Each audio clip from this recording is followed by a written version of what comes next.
막다른 주식시장에 탈출구는 없다. 진정한 수익을 위한 진짜 승부를 벌여봅니다. 성공 투자를 위한 런! 다른 주식그라운드에 찾아오신 여러분 감사드립니다. 전 주식그라운드의 지킴이 아나운서 김을지입니다. 오늘도 달려 주식그라운드 함께해 주실 감독님부터 소개해드리도록 하겠습니다.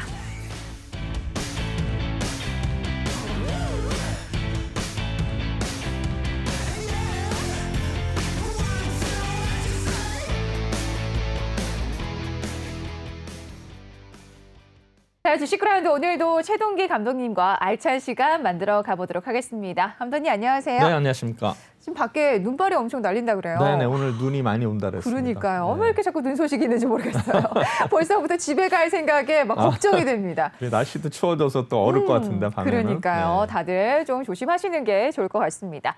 자, 22일거래일째 팔자를 지속 중인 연기금에 관해서 좀 이야기를 나눠보려고 하는데요. 연기금이 21거래일째 계속해서 팔자를 지속하고 있지만 SK만은 계속해서 매수를 하고 있습니다. 그 배경에 좀 관심이 쏠리고 있는 그런 상황인데요. 최근 주가 상승에 따라서 리밸런싱을 하고 있는 그런 매도하는 상황 속에서도 지금 올해 들어서만 연기금이 SK 주식을 659억 원어치를 사들이면서 순매수 1위를 기록하고 있다고 합니다. 연기금의 어떤 SK에 대한 사랑이랄까요? 이렇게 네네. 각별해진 이유가 있을까요?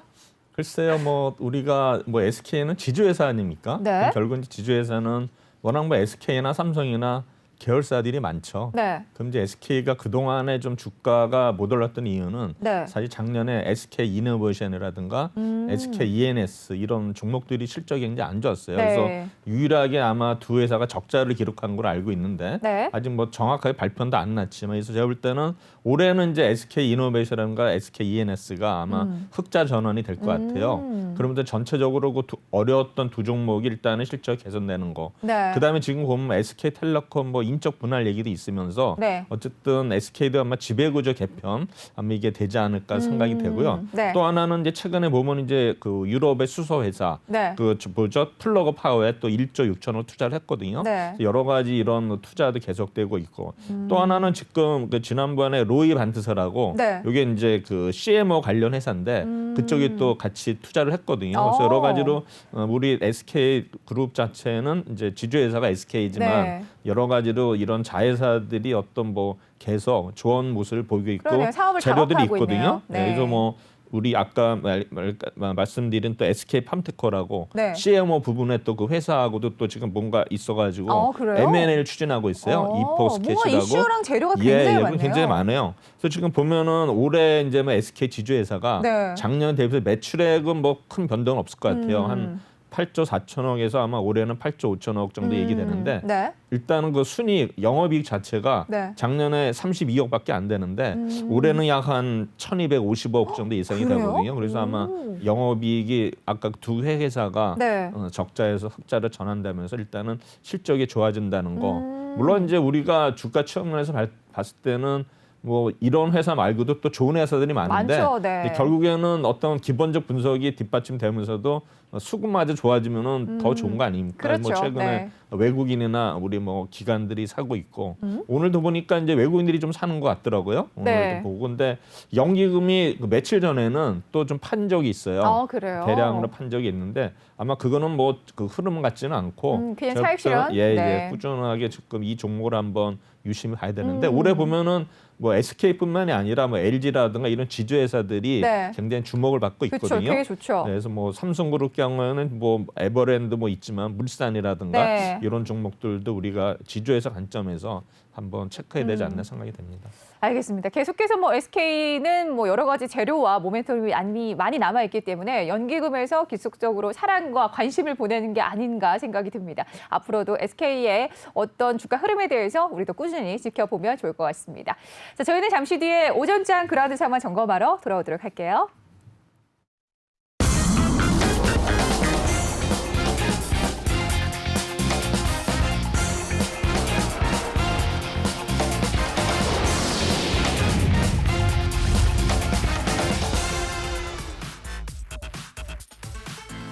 함께하고 계십니다. 오전장 그라운드 상황 점검해 보실 텐데요. 미국의 뉴욕 증시가 2%대 급락하면서 마감했습니다. 지난 10월 이후에 이렇게까지 크게 하락했던 것은 처음인데요. 예상보다 부진했던 기업들의 실적 결과와 더불어서 중국 긴축의 영향으로 매물이 쏟아진 것으로 현재까지 풀이가 되고 있습니다. 우리 시장도 역시나 그 영향을 받으면서 코스피 3,100선이 깨졌습니다. 현재 코스피 1.41% 하락하면서 3,079선 지켜내고 있고요. 코스닥도 1.44% 하락하면서 천선이 내려오면서 971포인트 지켜내고 있습니다. 수급 상황도 확인해 보도록 하겠습니다. 먼저 코스피부터 확인해 보도록 하죠. 오늘도 역시나 기관과 외국인 계속해서 가진 물량을 덜어내는 모습입니다. 개인이 고스란히 받아주고 있는데요. 개인은 7,996억 원 사자세 이어가고 있습니다. 코스닥 시장도 확인해 보도록 하죠. 코스닥 시장에서도 지금 외국인의 아주 소폭이지만 사자세가 들어오고 있는 가운데 기관은 681억 원 매도하고 있습니다. 역시나 개인은 계속해서 사자세 이어가고 있죠. 시총 상위 종목들도 확인해 보도록 하겠습니다. 먼저 코스피인데요. 코스피 시장에서는 장 시작은 일제히 다 파란불을 켜냈습니다. 하지만 조금씩 좀 올라오고 있는 종목들이 보이고 있는데요. 먼저 삼성전자는 아직까지는 계속해서 파란불을 켜내고 있습니다. 4분기 실적이 나왔는데요. 영업이익이 35조 9,939억 원으로 전년 대비해서 29.6% 상승했습니다. 여기다가 배당금 상향에 관한 이슈까지 나왔음에도 현재는 1.4% 하락하고 있습니다. SK하이닉스도 빠집니다. 3%대 하락하고 있는 가운데 지금 현재는 네이버만이 올라서는 모습이 보입니다. 1.61% 상승하면서 34만 7천 원에 거래가 되고 있는데요. 네이버도 역시나 전년 대비 매출이 21.8% 증가하면서 배당금이 주당 402원으로 책정이 됐습니다. 여기다가 빅히트와 손을 잡았다는 소식까지 전해지면서 네이버가 다시금 올라서는 모습이 나오고 있습니다. 다음 종목도 확인해 보도록 하겠습니다. 삼성바이오로직스와 삼성 SDI 계속해서 지금 주가 2%대 하락을 면치 못하고 있는 가운데 현대차는 또 현대차와 삼성 간 협력설이 제기가 되고 있습니다. 아이오닉 5에 대해서 협력할 것으로 예상이 되고 있는 가운데 오늘은 1.63% 하락하고 있습니다. 셀트리온 다시 올라오네요. 삼형제가 모두 다 올라서는 모습이 나오는데요. 셀트리온의 조건부 허가 소식이 전해지면서 지금 다시 수급이 들어오는 것으로 풀이가 되고 있습니다. 코스닥 시총 상위 종목들도 확인해 보도록 하겠습니다. 셀트리온 헬스케어와 셀트리온 제약 빨간불로 돌아서나 싶었는데 다시금 또 흘러내리는 모습이네요. 현재 0.46%, 0.1% 약보합권에서 움직임 가져가고 있습니다. HLB는 또 리보세라믹 관련해서 긍정적인 소식이 또 학회에서 전해지고 있는 것 같습니다. 0.22% 상승하면서 9만 300원에 거래가 되고 있고요. 펄어비스는 장중에 7% 넘게 올라가는 모습이 나오기도 했습니다만 현재는 5%대 상승하면서 33만 1,800원에 거래가 되고 있습니다.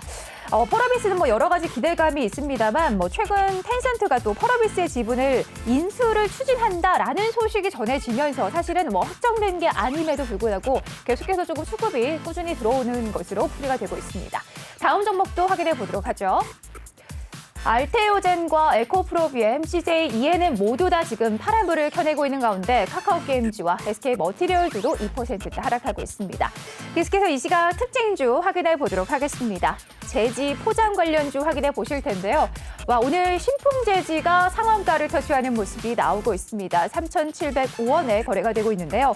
또 택배 노조가 6일 만에 다시 총파업에 돌입한다는 소식이 전해지고 있습니다. 현재 설 명절을 앞두고 있기 때문에 택배 대란이 예상이 되고 있는데요. 또 여기다가 택배 상자죠. 즉 박스가 부족한 현상이 좀처럼 나아지고 있지가 않습니다. 상자를 만드는 원료인 골판지가 없어서 택배 상자 가격도 올라가고 있고 공장 가동도 멈추는 일까지 현재 발생을 하고 있습니다. 영풍재지와 대형포장 24.38%, 20%대 급등하고 있는 가운데 태림포장과 삼보판지도 각각 10%대, 6%대 올라가고 있습니다. 그 밖의 종목들도 굉장히 크게 올라가고 있죠. 대양제지도 7.51% 상승하고 있고요. 대림제지도 3.33% 오름세 지켜내고 있습니다. 다음 장도 확인해 보시면 한솔홀딩스는 현재는 보합권이고요. 한창제지도 12% 넘게 급등하고 있습니다. 이 시각 증시 상황과 특징주까지 짚어드렸습니다. 이 시각 증시 상황과 특징주까지 짚어드렸습니다. 이와 관련해서 감독님과 이야기 나눠보도록 하죠. 자, 감독님, 우리 뉴욕 증시 이야기를 조금 잠깐 해보면 네네. 2%대 급락하는 모습이 나왔어요. 네네. 지난 10월 이후에 좀 이렇게 크게 빠진 게 처음이어서 우리 시장도 굉장히 크게 조금 타격을 받고 있는 것 같습니다. 네네. 뉴욕 증시가 이렇게 크게 빠진 이유는 뭘까요? 일단은 뭐 경기 둔화 얘기를 했거든요. 그래서 그게 아마 제가 볼 때는 반영이 된 것 같아요. 네. 그래서 그동안엔 뭐 가열이라는 그런 또 얘기도 있었기 때문에 그렇죠, 아마 맞아요. 말 한마디에 좀 주가가 급락하지 않았나. 그리고 또 한편에서는 요새 이제 미국에서 게임스탑이라는 그런 네, 종목이 완전 뭐 있는데 투기판이 됐더라고요. 거기 이제 기관 투자가들은 공매도를 하고 네. 개인 투자가들이 거기 집중 매수하면서 주가를 오늘도 올리고 막. 100% 이상 오른 네. 것 같은데 지금 뭐 나오는 뉴스로는 그 손실을 만회하기 위해서 운영사들이 이제 가지고 있는 보유 종목들을 팔아서 메꾸는 거로 해서 대돼서 일단은 전체적으로 이제 마이너스 흐름이 나오는 것 같은데 네. 일단은 염려되는 거는 게임 스탑으로 인해서 이게 이제 옛날에 IT 버블 네. 이게 오는 거 아니냐 굉장히 걱정들 많이 하거든요. 그 그래서 정도예요? 그게 좀 게임 스탑의 어떤 주가 추이를 좀 봐야 되지 않나 이렇게 생각이 되고요. 네. 우리나라의 경우에는 제가 보기에는 뭐 최근에 좀 많이 빠졌기 때문에 네. 저는 그렇게 뭐 큰 영향을 받지는 않는다 그래요? 생각하거든요. 물론 아침에 좀 지금 한 좀 약간 회복한 모습을 보이고 있거든요. 네. 저점 대비. 그래서 제가 볼 때는 뭐 그렇게 한번 이 정도 오전에 충격이 물론 오후까지는 어떻게 연결될지는 모르겠지만 네. 전체적으로 봐서는 안정적인 뭐 더 이상 하락은 없을 거라 보는데 중요한 건 이 환율이거든요. 오늘 환율이 따라 보니까는 강세네요? 굉장히 올랐어요. 그러니까요. 1113에 올라서 이게 좀 걱정이 되는데 물론 이제 이 추세가 과연 그러면 환율이 다시 원화가 약세로 갈지 네. 다시 강세로 갈지는 모르겠지만 일단은 오늘은 이제 환율의 흐름이 중요한 것 같고요. 네. 그 다음에 이제 차트 한번 제가 저는 차트 얘기를 안 하는데 네. 한번 차트를 보도록 하겠습니다. 네. 이게 이제 종합주가지수 차트인데 이게 보면은 이 선이 이제 파란 선이 일목균형표의 이제 기준선이거든요. 네. 이게 보면 굉장히 장기간 수평으로 와 있는데 저는 이거를 지지선으로 보고 있습니다. 아. 그래서 만약에 이게 지금 지지선이 보면은 무너지면? 이게 3천선이거든요. 네. 그래서 아마 지금까지는 잘 버티고 있는데 과연 제가 볼 때는 이 박스권을 우리가 잠깐만요. 네. 지금 종합지수 차트 보고 계십니다. 네, 지금 이 박스권인데 네. 여기서 지금 위로 갈지 아니면 아래로 갈지는 아직 모르는데 현재는 오늘 그래도 제가 볼 때는 이게 만약 빠지면은 네. 3천선까지 내려올 수도 있는데 그래요? 제가 볼 때는 뭐 그렇게 아직은 걱정 안 해도 될 것 같고요. 네. 그다음에 또 이제 우리가 코스닥을 봐야 되는데 네. 코스닥은 오늘 그 제가 모습을 보니까는 요 선까지 왔었거든요. 전환 기준선까지 왔었는데 네. 기준선에서 일단 오늘 회복하는 모습을 보이기 때문에 일단 코스닥은 거의 오늘 아침에 바닥을 찍은 거 아닌가 생각이 되거든요. 그래요? 찍고 그래서, 올라가야 예, 되겠네요. 그래서 제가 볼 때는 전체적으로 일단은 차트상으로는 거의 이제 빠질 만큼 빠졌다. 네. 그래서 이제 오르는 것만 남았다 생각되는데 네. 물론 이제 시간은 필요하겠죠. 물론 또 오늘 밤에 미국 시장이라든가 또 좀 있으면 뭐 중국 시장을 봐야 되지만 네. 전체적으로 오늘 그 수급을 봐서는 지금 외국인들이 계속 코스닥 순매수를 하고 있거든요. 네. 오늘. 그래서 제가 볼 때는 오늘 중요한 거는 이제 과연 하락폭이 다시 확대가 될 거냐 아닐 거냐인데 제가 볼 때는 어느 정도 좀 이제는 빠질 만큼 빠진 거 아닌가 생각이 그래요? 됩니다. 그래서 제가 보기에는 이제 툼에 가담하지 말고 네. 그다음에 이러한 어떤 우리가 제가 계속 얘기했지만은 경제 외적인, 그러니까 기업의 실적 외적인 어떤 상황에 대해서 빠지는 거는 금방 회복이 되거든요. 그쵸. 그래서 이거는 뭐 오늘 빠진 거는 이제 미국 시장에 대해서 빠진 건데 그쵸. 그렇다고 우리가 며칠 전에 또 빠질 때 미국 시장이 올랐는데 빠졌거든요. 맞아요. 그래서 제가 볼 때는 우리가 굳이 뭐 이렇게 동조화 그거를 뭐 생각 안 해도 될 것 같고요. 어느 정도 이제 미국 시장이 많이 빠졌기 때문에 전체적으로 오늘 아침에 약간 영향을 받는 툼에 거다. 비슷하게 나왔지만 어느 정도 악성 매물은 어느 정도 끝나지 않나 생각이 듭니다. 그랬으면 좋겠네요. 우리 시장이 또 이렇게 오랜만에 일제히 다 파란불을 켜내는 모습을 또 오랜만에 봐서 저는 장 시작하자마자 너무 깜짝 놀랐거든요. 코스피 종목에서 뭐 파란불을 켜내는 시총 상위 종목이 하나도 없어가지고 굉장히 당황스러웠는데 그래도 현재는 조금 좀 낙폭을 만회하는 그런 모습이 나오고 있습니다. 오늘 좀 네이버가 굉장히 좋은 것 같아요. 네네. 네이버가 뭐 여러 가지 재료가 많은 것 같더라고요. 그쵸. 네이버 앞으로 어떻게 보십니까? 저는 뭐 지난번에도 말씀드린 네이버는 이제 우상향 추세를 가는 것 같은데 좀 최근에 보면 이제 급하게 오른 감이 있거든요. 그리고 제가 볼 때는 네이버는 혼자 갈 수는 없고 카카오랑 카카오가 같이. 올라가면서 같이 이제 시속 게임을 갈 것 같거든요. 근데 지금 최근에는 보면 약간 네이버의 판정성으로 가는 것 같은데. 그러니까 카카오가 예. 좀처럼 힘을 못 써요. 그래서 카카오 뭐 지금 보면은 그 동안에 좀 많이 올랐기 때문에 네. 카카오 실 때 이제 네이버가 올라가는 건데 제가 볼 때는 두 종목은 어차피 같이 간다 이렇게 생각합니다. 그러면은 지금 오늘장에서는 뭐 네이버가 힘차게 올라가고 있지만 카카오가 빠지고 있기 때문에 어차피 같이 갈 종목이라면 카카오를 매수하는 것도 나쁘지 그렇죠. 뭐 않겠네요. 상대적으로 우리 제가 얘기한 거는 뭐 둘 다 좋은데 네. 이제 파란불일 때 사서 그러니까요. 빨간불에서 팔고 그다음에 이제 두 종목을 한다 그러면 이제 비율을 조정하면 되거든요. 아. 뭐 올라갈 때 팔고 내려갈 때 사고 이런 분할 식으로 매도 해서 방식으로. 이제 뭐 우리 뭐 어떤 전략이 있는데 네. 뭐 종목 이 종목이 좋다 그러면 다른 종목 필요 없이 나 이것만 하게 될 때는 서로 비교해서 하면은 좋은 전략이죠. 그렇습니다. 오늘 네이버가 좀 크게 올라가고 있는 모습이 나오고 있는 가운데 또 특징주로 우리 짚어봤던 재지 관련주가 오늘 굉장히 강세를 보이고 있습니다. 지금 신풍재지가 지금 상한가를 터치하는 모습이 나오고 있는데 뉴스에서 어제 계속해서 보도가 나오더라고요. 지금 네네, 골판지 맞습니다. 재료가 뭐 없다. 뭐 그래서 굉장히 걱정스러운 마음이 있는데 오늘 관련해서 좀 어떻게 보세요, 흐름? 지금 이런 이제 원인은 전에부터 뭐 골판지 부족하다는 얘기가 그렇죠. 나왔었거든요. 화재부터 근데 시작해가지고. 지난번에 이제 대양화재에서 화재가 났어요. 네, 아마 맞아요. 그게 이제 영향이 있는 것 그때 같은데. 시발점이 된 것 같죠. 그렇죠. 근데 이런 테마주들은 이제 분명히 골판지가 모자라는 거는 계속 모자라는 건데 이게 또 뉴스에 나오니까 이제 그래서 오늘 그런 오는데 거죠. 결국은 이제 순환매죠. 그러니까 이런 종목들도 제가 말씀드린 테마주들은 언제 오를지 모르기 때문에 일단은 딱 복병으로 지키고 있어야 돼요. 아. 있다가 이렇게 올라올 때 네. 뭐 상한가 치면은 그냥 팔고 나오면 좋죠. 그렇죠. 테마주이기 때문에 물론 조금, 이제 그게 뭐 주가 계속 빠졌으면은 네. 또 고점에 잡으신 분들은 상한가 치더라도 손해 볼 수는 있겠지만 그쵸. 그래도 어느 정도 뭐 이런 테마주들은 또 오늘 상한가 치면 또 내일도 올라갈 가능성이 있기 때문에 그래요? 그렇죠. 상한가가 보면은 뭐 하루 했다가 또 오늘 세면은 또 내일도 갈 수 있기 때문에 그렇죠. 맞아요. 제가 볼 때는 충분히 테마주들은 이런 골판제 같은 경우는 눈에 보이는 거 아니에요. 네. 분명히 수요가 저기 공급이 딸리는 거니까 그렇죠. 제가 볼때 이런 종목들은 뭐 그냥 어떤 내가 볼 때 실적도 좋아질 것 같고 그렇죠. 어떤 그런 차원에서도 접근하면은 크게 뭐 도움이 될 것 같습니다. 알겠습니다. 오늘 특징주로 골판지 제조까지 이야기를 좀 나눠봤습니다. 저희는 잠시 뒤에 최동기의 이슈 킹으로 다시 돌아오도록 할게요.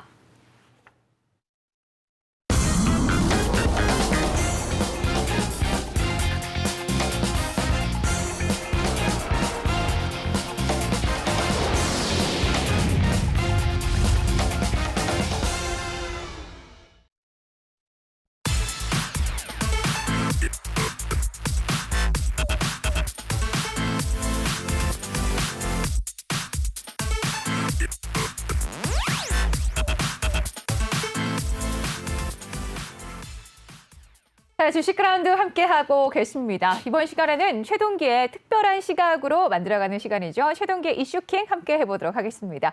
오늘은 그 가운데서도 증시의 역사에 대해서 우리가 낱낱이 파헤쳐보고 그를 통해서 우리가 어떤 교훈을 배워가는 그런 시간이라고 할 수가 있습니다. 오늘은 어떤 이야기로 또 이야기 일단은 나눠볼까요? 이제 오늘은 2010년대인데 2010년이요. 제가 지난주에 이제 우리가 1990년대 가지고 막판에 좀 설명을 덜 한 게 있어요. 그래서 네네. 그걸 한번 짚어본 다음에 다시 짚고. 넘어가겠습니다. 네. 이제 마지막으로 그때 지난주 시간에 보면 이제 투신사의 몰락인데 사실 투신사는 보면은 어떤 면에서는 이제 옛날에 기획재정부, 네. 재정부의 어떤 거 하수에는 역할을 했어요. 그래서 이제 뭐 대표이사나 이런 분들이 다 재경부에서 내려온 분들이 많고 그쵸. 거기서 이제 그 지정을 해가지고 결국은 그쪽 말을 들을 수밖에 없어요. 네, 그 사장들은. 어쩔 수 없죠. 근데 그러다 보니까 이제 증시 부양책일 때 항상 투신사에 막 고유자금으로 막 그 주식을 무제한으로 사게 하는 것도 있었거든요. 네. 89년도로 그러니까 결국에는 이런 거가 이제 주가가 막 회복이 되면서 네. 이제 투신사들이 정상화가 돼야 되는데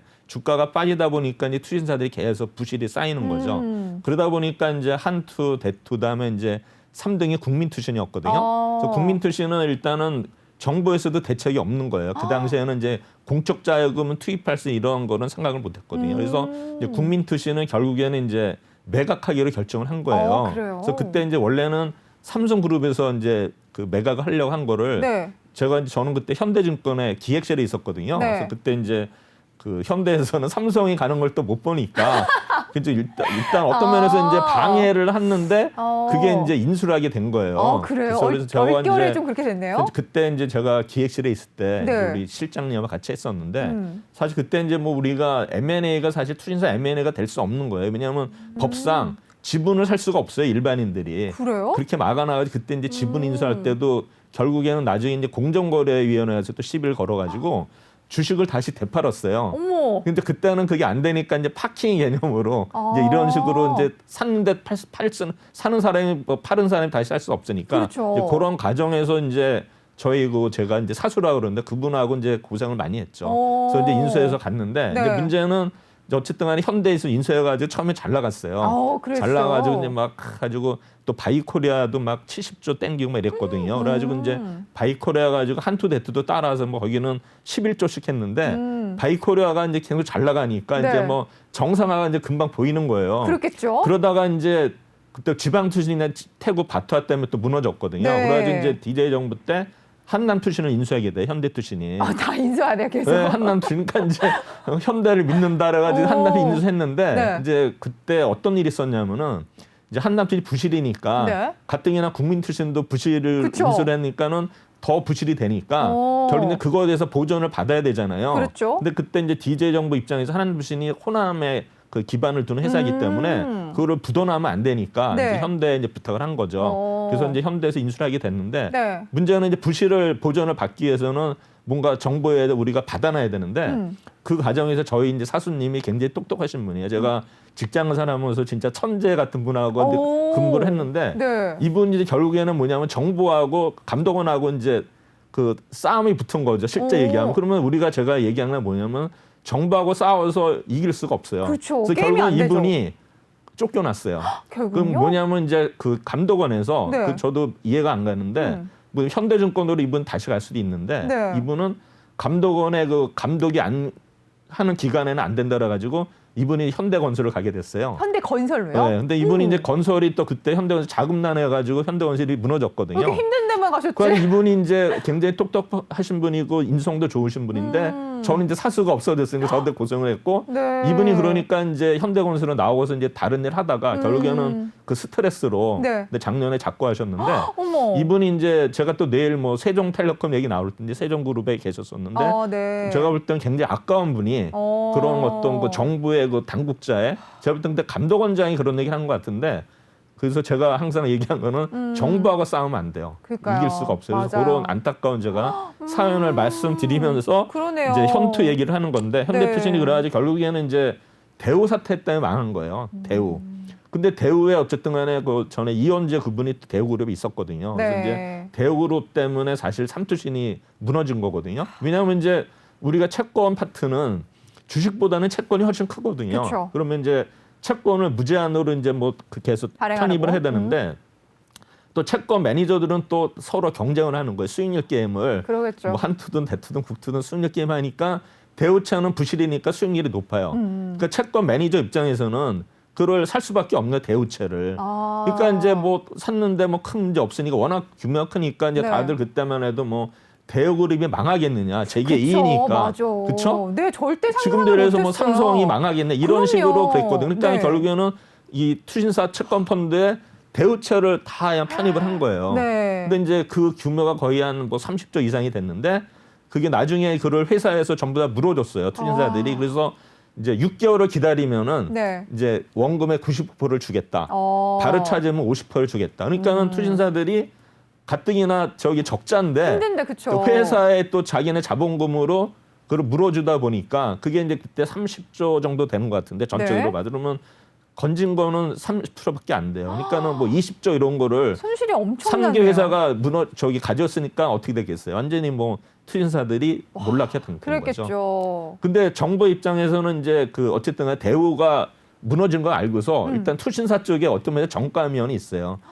그쵸? 너무했는데요. 왜냐면 그 당시에 만약에 시가 평가를 해가지고 네. 만약에 50%라 주면 투신사를 할 수 있었는데 95%를 주라 하니까는 그거를 다 물어주는 거죠. 그렇다고 정부에서 뭐 도와주는 것도 도와주는 없이. 것도 아니고. 근데 그 당시에 이제 보면은 또 한투 대투는 이제 정부 기관이니까 네. 공적 자금을 줬어. 어머, 진짜요? 네, 근데 현대투신은 이거는 민간 기업이라고 안 줬어요. 그래가지고 너무 현대투신이 이제 형평성에 어긋나는 거 아니에요? 결국에는 이제 어쨌든 간에 이제 네. 그때 무너져가지고 뭐 지금은 이제 뭐 현대투신도 뭐 그때 AI 프루덴셜로 넘어갔다가 이제 지금 하나그룹 넘어갔고요. 네. 한투는 이제 뭐 이름은 있지만 동원그룹을 해서 동원증권 인수를 했고 대투는 이제 하나 지주에서 인수를 해가지고 그러니까 투신사들이 전부 다 옛날에 그 재경원에 어쨌든 네. 면에서 말을 잘 듣고 샜는데 결국에는 이제 주식 때문에 망한 회사들이 된 거죠. 그러네요. 그런데 현대투신에서 제가 이제 여기 서초 지점장을 했을 때 네. 그래가지고 이제 막 증자를 했거든요. 근데 증자를 어차피 우리 사회는 직원들이 하지만 네. 고객들을 상대로 했어요. 고객들 그러니까 이제 고객들도만 이제 현대투신은 살아난다라든지 이제 증자를 했는데 네. 이제 고객들한테 피해를 본 게 뭐냐면은 이분들이 증자를 했는데 얼마를 줬냐면은 예를 들어서 그때 5,000원 했다 그러면은 네. 20%밖에 못 줬어요. 20%요? 그러니까는 80% 손해 본 거예요. 그러니까 그러네요.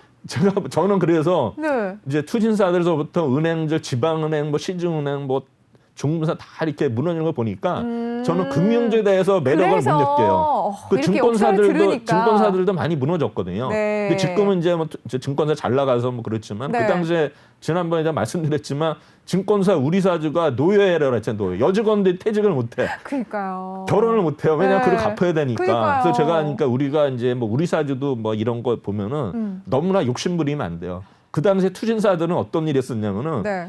그 증권사들 마찬가지. 우리 사주를 서로 더 받으려고 뭐 직원들하고 싸우고 뭐 높은 부장, 차장 다 돈에는 없어요. 그럼요, 위아래가 없죠. 없어요. 그러니까 이제 오. 노조는 이제 뭐 밑에 직원들이니까 또 네. 노조하고 또 뭐 이렇게 마찬가지. 그래서 그런 걸 보고서 제가 역시 이 돈에는 위아래가 장사 없다. 없고 근데 그럼요. 너무 탐욕을 이면 안 된다. 그리고 이제 투신사들도 결국에는 너무 이제 잘 나가다가 한 방에 이렇게 무너지는 게 너무 아쉽죠. 그쵸. 그래서 지금 뭐 그래서 투신사들이 금융주. 그렇죠. 그래서 금융주는 제가 별로 싫어합니다. 그러니까 왜 이렇게 싫어하시나 뭐 이런 생각을 했었는데 이 스토리를 듣고 나니까 싫어하실만 하다. 그쵸. 저였으면 쳐다도 보기 싫었을 것 같아요. 그리고 저는 이제 그 작년에 작고하신 제 사수 그분이 자꾸 생각이 나네요. 네. 그래서 이제 2001년도로 들어갑니다. 그래서 네. 이제 급변하는 세계 다원해던 주식시장인데 이제 2000년대 제가 계속 뭐 우리 퍼다 PBR 얘기하는데 네. 이제 EPS가 주요한 거 투자 지표로 이제 정립이 됐어요. 2000년대부터요. 그래서 이제 가치 투자라든가 이제 장기 투자의 기준은 정립이 됐고요. 그다음에 네. 이제 역사적인 저금리를 인해 가지고 또 2003년부터는 또 막 4년 연속 올라요. 이렇게 주가가 이제 대우체로 인해 가지고 막 바다가 쳤으니까. 하다가 이제 다시 올라가죠. 음. 그래서 2007년에는 드디어 이제 2,000포인트를 돌파를 합니다. 네. 2007년대. 그래서 이제 3,000포인트는 이제 작년에 돌파를 했죠. 네. 그래서 그렇게 되고 그다음에 2007년에는 또 어떤 일이 2,000을 돌파하니까 또 이제 서브프라임 모기지 사태가 나죠. 또 미국에서. 유명했죠. 그래서 이제 금융기금 확대되면서 또 유가가 폭락했죠. 그러면서 네. 주가가 이제 폭락하게 되고 결국은 이제 가계자산 중 이때는 또 부동산이 줄고 또 주식이 늘었어요. 그랬어요. 그래서 이제 간접 펀드가 대세다. 그래가지고 이제 특히 이제 적립식 투자하고 그다음에 세계 증시에 이제 분산 투자하는 게 됐고요. 네. 그다음에 이제 2001년도에 이제 그 9.11 테러가 발생을 하죠. 그다음에 2002년도에 월드컵 한일 월드컵이 있었고 그다음에 2003년도에 SK 글로벌 분식회계 사건이 있었어요. 그래서 네. 이런 기업체들은 분식회계가 문제예요. 분식회계. 그러니까요. 그다음에 2003년 4월에는 카드사들이 또 경영위기가 됐었고요. 그다음에 이제 2005년도에 드디어 이제 증권 선물 거래소 그래서 이제 부산에 출발하게 되고요. 그다음에 네. 2005년 6월 30일에 주가 시가총액이 500조 원을 돌파하게 됩니다. 그다음에 이제 2007년도에 보면은 이제 뭐 저기 3년간 해외 펀드 이제 왜냐하면 우리나라도 이제 개방을 했으면 사실 또 상대적으로 해외 쪽으로도 자금이 나가야 되니까 이제 그쵸. 해외 펀드에 대해서 이제 그 양도차익에 비과세. 안 팔리니까 네. 양도차익에 대해 비과세 발표를 했고요. 그다음에 이제 2007년 11월 1일에 이제 인사이트 펀드가 출시가 됩니다. 인사이트 펀드는 뭐예요? 그게 이제 그 미래에셋 그 펀드. 그다음에 이제 2007년도 12월에는 펀드 계좌가 2천만 개 돌파가 되고요. 그다음에 이제 2008년도 9월에 리만 브라더스 파산. 그다음에 2008년 10월에 이제 세계 증시가 폭락하게 되죠. 네. 그럼 이제 9.11 테러 때 이제 주가 급락을 했는데 한 달 만에 회복이 됐어요. 맞아요. 그래서 이제 제가 얘기하는 건 아까 말한 경제 외적인 사건으로 인한 주가는 곧 회복된다. 그래서 9월 10일 날 540.57포인트였거든요, 우리나라가. 근데 9월 21일 날 464 피해가지고 14포인트가 빠졌는데 퍼센트가 네. 주가는 이제 한 달 만에 테러 이전 수준으로 이제 회복이 됐습니다. 그리고 보면 역사적 사건이 일어날 때마다 보통 한 5일에서 20일간은 하락 후에 상승이 반전이 됩니다. 근데 네. 이제 사건 발생 이전까지 그러니까 이제 쭉 하락한 게 반등하는 이제 턴 어느 시점은 5일, 네. 20일인데 그게 이제 이전에 네. 그걸 회복할 때까지는 보통 1년 그 10일에서 1개월이 소요가 된다. 원래 평균적으로 이래요? 그렇죠, 그렇습니다. 그다음에 이제 97년은 이제 외환위기나 2007년 서브프라임 모기지는 이거는 이제 경제 치명타를 준 사건. 이거는 네. 이제 장기적으로 가는 거죠. 그래서 우리가 오늘도 제가 보면 뭐 이런 그 미국에서 빠졌다고 해서 네. 이게 뭐 경제가 뭐 망하는 게 아니기 때문에 이런 거는 금방 맞아요. 회복이 된다고 이렇게 보시면 될 것 같습니다. 네. 종합주가지수가 이제 그 당시에 이렇게 2002년에서 거의 943까지 갔다가 이제 계속 빠지는 거죠. 그러네요. 됐고요. 네. 그다음 이제 대형 사건과 주가라 다시 한번 제가 이렇게 정리를 해봤는데 네. 이제 79년도 11.6 사태 때는 이제 그 지수가 126.33 해가지고 바닥일이 114.17 해가지고 9.5%가 빠졌는데 네. 10일 만에 회복이 됐고요. 그다음에 이제 5.18 강제와 민주화 운동은 4.8%가 빠졌는데 네. 14일 만에 회복이 됐고요. 그다음에 장영자 사건 82년 지난번에 말씀드렸죠. 요거는 이제 10일 만에 회복이 됐고 그다음에 90년도 이제 우리 유럽의 중동의 페르시아만 사태에서는 약 17.5%가 빠졌는데 그때 이제 이라크가 빠졌네요. 이제 공습을 했죠. 이란 네. 그래가지고 이제 유가가 무려 164%가 급등을 유가 때문에 했는데 이렇게 오래 걸렸네요. 이때는 이제 30일이 걸렸어요. 네. 그다음에 이제 금융 실명제가 93년도에 실시가 됐는데 이때도 한 9.4% 빠졌는데 회복하는데 7일밖에 안 걸렸어요. 그러네요. 그다음에 이제 9.11 테러 때도 이게 이제 14.2%가 빠졌는데 이거 회복하는데 30일 정도 걸렸다 이렇게 나오고요. 네. 그다음에 이제 경기 침체일 때는 이제 약세장이 오래되죠. 그래서 보면은 IMF 외환위기 때 주가 하락 시기가 이제 무려 3년 8개월이에요. 93년 11월부터 98년 6월인데 하락률이 무려 75%. 와. 네? 또 회복 기간이 1년 6개월 걸렸어요. 그래서 이제 급등은 급락인데 결국에는 이제 정부 정책은 이제 부실 기업을 퇴출을 했고 금융 구조 조정을 했고요. 그다음에 금리나 환율 외국인 투자 자유화를 했습니다. 그다음에 이제 IT 버블 붕괴. 이게 네. 이제 2000년 5월부터 이제 2001년 9월인데 이때는 네. 이제 56%가 빠졌어요. 그래서 많이 이제 빠졌네요. 하락 기간이 1년 9개월, 그다음에 이제 회복이 1년 3개월. 그래서 이제 정책 금리를 이제 인하를 했습니다. 네. 그래서 이때는 이제 카드와 부동산 이제 내수 부양책을 있었고요. 그다음에 네. 이제 신용카드 대란이 있었습니다. 그래서 요거는 2002년 4월부터 2003년 3월인데 3월까지. 이때도 45%가 빠졌는데 요거 이제 하락 기간이 1년, 회복 기간이 1년. 그래서 이런 경기 침체일 때는 굉장히 길다는 걸 알아두시고요. 그러네요. 아니 그냥 이 하락률만 봐도 사실 좀 와닿지가 않아요. 그렇죠. 75%가 빠진다고? 약간 좀 뭔가 그냥 하한가 세 번이죠. 그러니까요. 그쵸. 느낌이 안 와요. 근데 와. 이게 이제 갑자기 빠지면 되는데 네. 계속 조금씩 빠지는 게 비치는 거죠. 이게. 와, 그러네요. 결국. 네. 뭐 올라올 것 같은 그런 희망이 그쵸. 조금 네. 있잖아요. 그래서 무섭네요. 이제 그때는 이제 카드 버블이 있었고 이제 카드 버블이랑 붕괴를 수집을 했는데 네. 이제 정부는 이제 개입을 자제를 했어요. 그다음에 이제 미국과 금융위기 서브프라임이죠. 네. 이때도 이제 2007년부터 10월인데 약 1년간 55%가 빠졌어요. 그래서 이걸 회복하는데 2년. 그래서 이제 이때는 세금 감면, 부동산 규제 완화, 유동성 공급, 금융기관 자본 합충해가지고 이제 위기를 넘겼죠. 네. 그럼 이제 우리가 세계 증시가 상승하면서 이제 코스피 지수가 이제 2,000포인트를 돌파를 하게 되는데 네. 이때는 이제 바닥을 찍고서 대세 상승으로 세계 증시가 전환을 했거든요. 그래서 네. 이제 2003년을 바닥으로서 세계 증시가 이제 대세 상승으로 전환이 됩니다. 그래서 그때 주요 국가는 보면은 약 러시아는 784%가 올랐고요. 네. 인도가 646%, 상하이 지수가 513% 많이 와, 올랐죠. 네. 이 신흥국들이 많이 올랐고요. 근데 선진국은 상대적으로 들어올랐어요. 그래서 이렇게 신흥국 중심으로 네. 이렇게 외국인들이 매수세가 많이 들어오나 봐요. 그렇죠. 오. 100에서 250% 상승했는데 그러니까요. 우리나라는 이제 평균보다 높아요. 300%가 상승했어요. 그래서 2003년 3월에 510인데 2007년 11월에 2,085포인트를 찍었습니다. 네. 그래서 2007년 또 4월에는 시가총액이 이제 1,000억을 돌파하게 됩니다. 네. 뭐 지금 생각하면 뭐 아무것도 아닌데. 그리고 이런 상승 배경은 이제 저금리라는 거. 근데 일본은 제로금리, 그다음에 미국은 1%, 이제 한국은 3% 수준이었고요. 그다음에 이제 경제의 성장률이 98년에서 2003년까지는 3%되고 2004년에서 2008년은 4%대 후반. 그래서 이제 물가 안정, 그래서 이제 상승 배경이 되었고요. 네. 그다음에 이제 투자 지표를 활용한 이제 성공 투자 사례가 나옵니다. 그래서 네. 이제 삼성 테크니 지금 하나 테크니로 바뀌면서 다시 하나 에어로스페이스로 바뀌었죠. 네. 그다음에 현대중공업도 이제 한국조선해양으로 바뀌었죠. 근데 이번엔 다시 뭐 현대중공업 지금 다시 상장 얘기가 나오고 있습니다. 네. 삼성 테크는 이제 EPS 증가율이 증가한 걸로 계속 예측이 됐어요. 그래서 2004년에 327원인 게 2005년 예상이 1,200원. 1년 만에요? 그렇죠. 그다음에 2006년에 이제 1,500원으로 예상이 되니까 이제 EPS가 늘어나니까 자기 자본 이익률 증가하거든요. 그래서 2004년에 4.1%가 2005년에 12%, 2006년에 15%. 그래가지고 주가가 2005년 9월에 9,000원 하던 게 2008월에 5만 원까지 갔어요. 우와.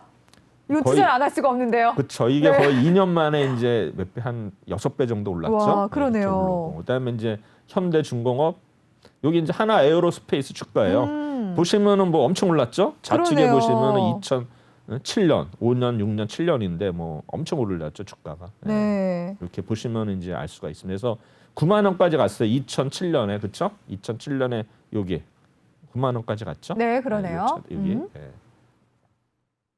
그다음에 현대중공업 보면 이제 EPS 기준인데 이 주가는 이제 2006년 6월에 9만 원이던 주식이 2007년 11월에 55만 원. 그러니까 이거는 이제 1년 5개월 만에 이것도 거의 와. 한 6배 올랐죠. 그래서 보면 이제 현대중공업의 EPS를 보시면은 이제 2003년에 1,498원, 네. 그다음에 2004년에 483원, 2005년에 2,410원 많이 오르죠. 이게 진짜인 2000 거죠? 예, 예. 2006년에는 9,380원, 우와. 2007년에는 22,000원, 2008년 예상은 근데 그 당시 수치가 이제 27,800원 예상이 되는데 네. 결국 이제 퍼는 별로 변동된 게 없어요, 그렇죠? 자기 자본 이익률이 이제 우측에서 두 번째가 늘어나죠. 그래서 그러네요. 3.6에서 1, 5.1, 10배가 늘었네요. 17.32, 30.3 이렇게 되는 네. 거죠. PBR도 이제 같이 늘었는데 그건 뭐 의미가 없고 어쨌든 간에 EPS를 인해서 자기 자본의 이익면 이거를 투자 지표로 했을 경우에서 현대중공업이 이렇게 오른 거다. 그래서 우리 보면은 최근까지 뭐 대형주에 대해서는 별로 관심이 없지만 네. 이런 또 대형주들도 이렇게 크게 시세가 날 때가 있다는 거를 우리가 알아둘 필요가 있다. 그래서 네. 너무 뭐 테마주는 그렇더라도 뭐 얘기되지만 뭐 소형주들 뭐 적자나는 회사들 뭐 동전들 이런 거에 너무 굳이, 그렇죠. 매달 필요가 네, 없다. 위험할 수 예. 있고. 네. 그리고 또 이제 저평가되는 가치주 해가지고 이제 그때 뜬 게 아모레시, 롯데칠성, 롯데칠성 신세계입니다. 또 나오네요. 반갑네요. 아 롯데칠성. 네. 그래서 이때는 또 성장돼서 가치주로 또 투자가 바뀌었어요 기준이. 그래서 네. 이제 2001년도에 가치주가 등장을 했는데 이제 기업의 내재 가치에 비해서 주가가 저평가된 주식이죠. 그래서 이제 창시자가 이제 벤자민 그레미어입니다. 네. 그래서 이제 작년에는 이제 가치주 투자한 사람들이 실적이 별로 안 좋았죠. 네. 그랬죠. 그래서 이제 가치주에는 이제 기준이 있어요. 이분이 이제 상한 거는 부채 비율이 100% 이하.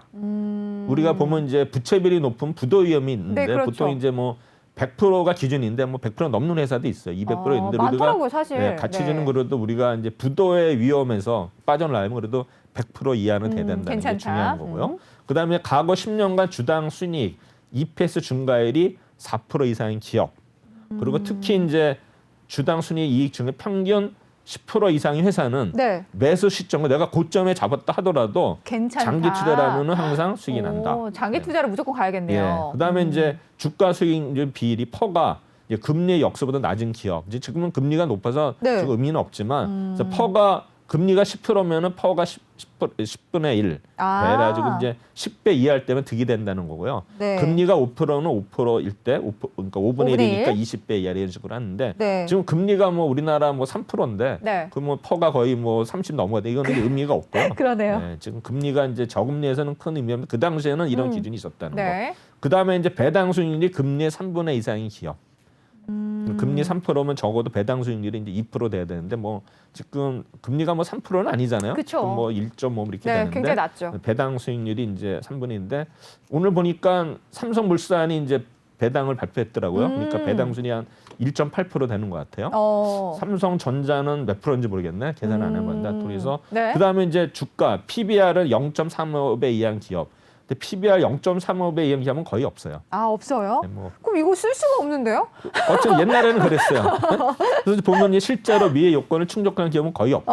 여기서 그래서 있네요. 이제 따라서 보수적인 투자자라면 최소한 연간 매출액이 1억 달러인 기업, 그러니까 미국의 경우에 1억 달러인 기업 중에서 네. 이제 다음의 요건을 충족한 기업이 실패를 줄일 수 있다. 그래가지고 이제 보수적인 투자 대상 기준은 일단 제조업의 경우에는 유동 비율이 200% 이상인 기업, 그다음에 과거 10년간 매년 이익을 낸 기업, 그다음에 최근 20년간 매년 배당을 하는 기업, 그다음에 퍼가 15배 이하인 기업, PBR이 1.2 이하인 기업. 요거 이제 좁혀지겠죠. 네, 이런 거 그러네요. 찾을 수 있고. 그래가지고 이제 요런 거래 가지고 이제 우량 가치주가 3인방 해가지고 이제 아모레이치, 이제 변경제는 태평양이었어요. 네, 맞아요. 그다음에 이제 롯데, 칠성, 신세계인데 선도 주자 아모레이치는 이제 IMF 이후에 과감하게 주가 구조 조정을 단행을 했어요. 그거 중요한 것 같아요. 그래서 이제 수익성이 없는 사업은 미련없이 버리고 화장품 본업에 충실한데 이제 최근에 제가 아모레 퍼시픽도 이런 걸 했다 그랬죠. 그리고 맞아요. 이제 디지털에서 네, 변경에 AI 막 대해서 이런 거요? 그다음에 이제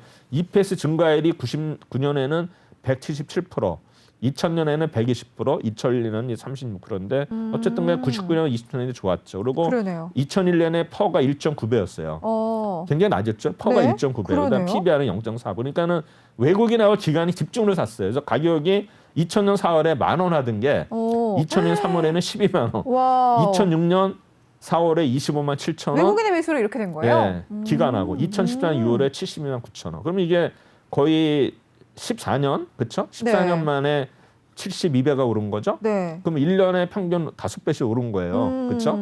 이런 종목들이 또 나올 겁니다, 아마. 그러니까 요즘 같은 장에서는 사실 뭐 잘 모르겠습니다만 네. 외국인과 기관이 함께 계속해서 사들이는 그쵸, 거는 네. 다 이유가 있는 것 같아요. 그쵸. 그래서 좀 꾸준히 보시는 게 좋지 않나 이런 그래서 생각이 제가 듭니다. 보기에는 이제 네. 우리 플랫폼 기업들 있잖아요. 네. 네이버는 카카오도 몰라요. 제가 볼 때는 충분히 가능성이 있거든요. 그래요? 네, 플랫폼 기업들이 좀 저는 가능성이 있다. 네이버와 카카오 네. 굉장히 그러니까 장기적으로 네. 예, 이렇게 봐야 돼요. 그러니까요. 단기적으로 보면은 실패해요.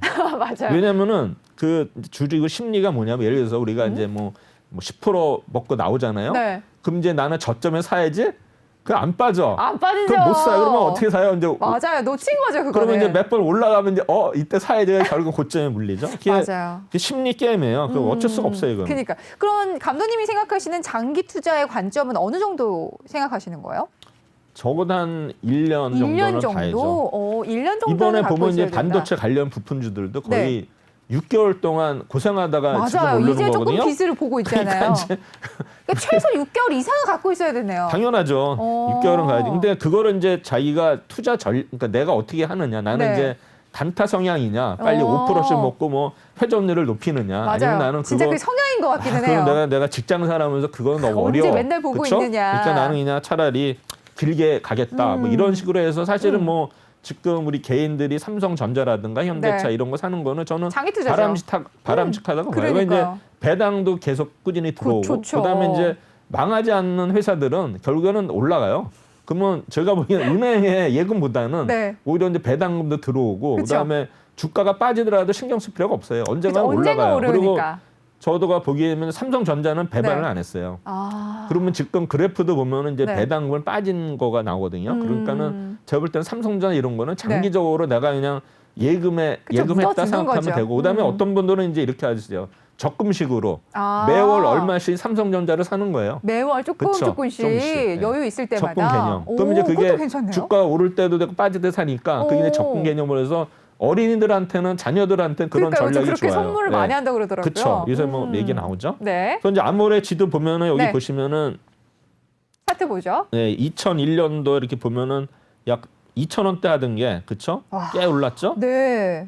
이거 이제 만약에 이거는 뭐예요? 이게 증자 이런 게 반영이 안 돼서 그래요. 다 된 데가 이제 주가 빠진 건데 네. 그거 따지면 이제 아까 얘기했지만 꽤 되는 거죠. 그다음에 롯데칠성도 이렇게 올랐죠. 네. 롯데칠성도 2001년도에 거의 5,400원 하던 게 계속 올라가지고 2007년도에는 뭐 네. 15만 원까지 갔었고. 아모레지보다 롯데칠성이 더 많이 올랐네요. 그다음에 이제 신세계도 이렇게 올랐죠. 네. 쭉. 5년 동안 이렇게 오른 거예요. 계속. 그렇죠? 우리가 다 저걸 잡을 수 있으면 참 좋을 텐데 5년 정도 참을 수 있을까 싶습니다. 그러니까 여유 자금으로 하셔야죠. 그러니까요. 그다음에 이제 장하상 펀드 네. 시간이 아직 있죠? 네, 있습니다. 장하상 펀드 뭐 우리가 잘 아시는 분이죠? 중국 대사 그쵸? 네. 중국 대사인데 이게 제가 이게 치다가 맨날 보면 이게 저게 되네. 예. 글씨 오타를 이해해 주세요. 그럼요. 예. 괜찮습니다. 그리고 네. 이제 장하선 펀드는 뭐냐면 기업 가치의 주가를 높이자라고 처음에 이제 장하선 펀드가 굉장히 인기가 있었어요. 그래서 이제 해성같이 등장을 했죠. 2006년 8월 23일에 이제 지배구조 개선 펀드 해가지고 이제 등장을 했어요. 네. 그래가지고 이 투자 자금은 이제 미국의 본사로는 라자드 자산운용이 지원을 했고 실제로 이제 장하성 고려대 교수가 직접 운영을 했죠. 네. 그래서 펀드 목적은 기업 가치의 주가의 제고였거든요. 그래서 네. 이제 기업 구조 지배가 불투명하거나 잉여금이 많으나 배당에 인상 낀 기업을 이제 지분 투자를 한 거예요. 그래서 이사진에도 참여를 하고 배당금을 증액을 하고 유유자산의 매각 등을 요구를 한 거예요. 뭐 이게 됐는지는 모르지만 어쨌든 하니까 이제 기업들이 다 이제 긴장을 했죠. 그래서 첫 번째 종목이 대한화섬이에요. 네. 우리 대한화섬은 그때 제가 80년대 후반 90년대 저포주 혁명일 때 대한화섬이 접어주거든요. 그래요? 그런데 이게 보면 대한화섬이 기한이에요, 다시 접어져서 최초에는 이제 비중이 5.1%였다가 이 종목을 11.64%까지 지분율을 올렸어요. 그래서 네. 2006년 8월에 59,000원 하던 게 한 달 만에 이게 4배가 올랐어요. 한 달 만에. 한 달 만에 올랐어요. 그럼 이제 이게 대단하네. 92년, 93년에 자산주 우리 네. 열풍을 안 투자자들이 추적 매수를 한 거예요. 그랬겠네요. 그래가지고 이제 막 그때는 저도 그때 뭐 운영사 그쪽 있었어요. 장하성 네. 펀드의 편입 종목을 알아내려고 하면 혈안이 된 거야. 그다음에 뭐야? 그다음에 뭐야? 이렇게요? 그래가지고 이제 대한화섬 위에 뭐 화성산업, 크라운제가, 벽산건설, 동원산업, 하이트맥즈, 청월 매입을 했는데 초기에는 막 강한 상승을 보였는데 갈수록 약발이 떨어져가지고 결국 어떻게 되면 결국에는 시장 평균 수익률에 못 미쳤어요. 그래가지고 그랬어요. 어떻게 되면 기억 속에 사라지면서 2012년에 2010년에 청산을 했어요. 근데 근데 사실 6년 정도 갔네요. 보면 이제 매니저의 세계들도 이게 네. 서로 견제가 있거든요. 누가 잘 나가면은 그 펀드 죽여요. 속된 말로.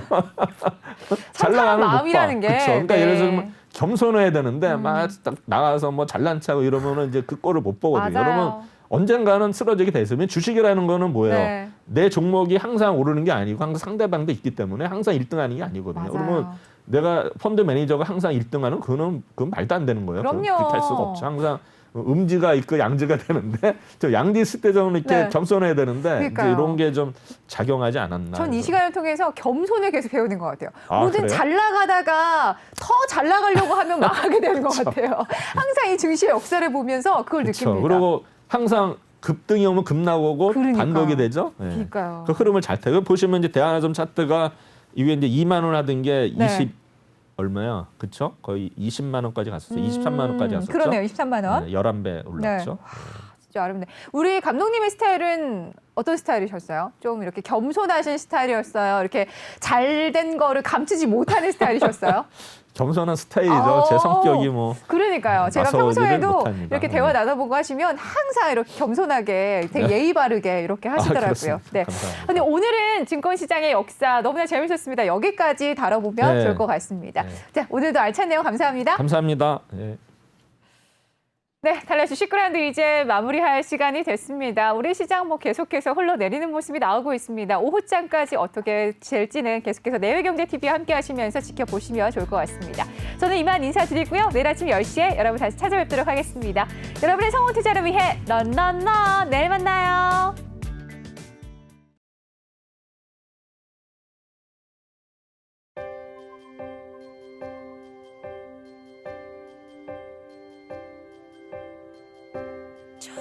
저들의 푸르른 솔잎을